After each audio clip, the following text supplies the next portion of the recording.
So many people I know are getting ready for the Passover Seder, and they've been getting ready for it for quite a while now.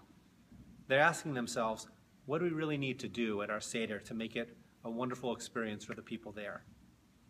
Rabbi Gamliel says, and it's right in our Haggadah, right near the end of the Magid section where we tell the story of the Exodus from Egypt, right before we start saying those blessings which lead us into the meal.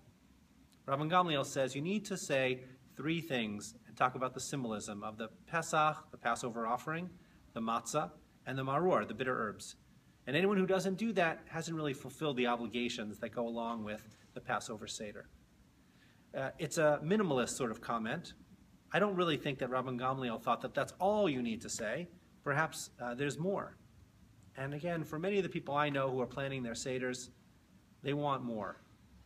They want to try and find a way to reach the people who are at their Seder, engage them in conversation, create activities, conversation, questions, and singing, and a real sense of joy around their Seder table. How do we do that? Each Seder is going to be a bit different.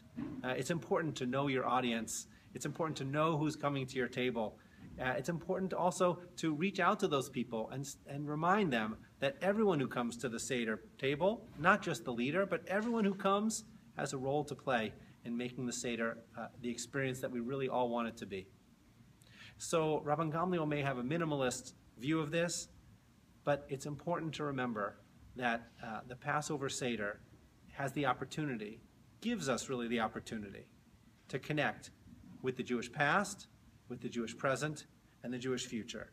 And I would say similarly, it gives individuals at the Seder the opportunity to connect with their own past, present, and future.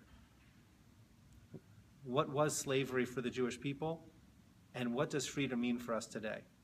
And in what ways have we as individuals felt enslaved? And in what ways have we achieved freedom? These are critical questions. And they are questions that are universal. Even if the language that some people use is not quite the language of slavery and freedom, but these are universal ideas that have been celebrated throughout the centuries by not only the Jewish people, but have been picked up by other people because they are so resonant with meaning. So I hope that when you get to your Seder table, for your first Seder, and then the next night as well, that you have the opportunity to rejoice in the opportunity that Jewish tradition gives us in giving us a Seder to celebrate, giving us an opportunity to be with family and friends and to think about who we are, both as individuals and as a people. And I wish for you and for your families a Zisen Pesach, a sweet Pesach, and a wonderful Yantiv. Chag Sameach.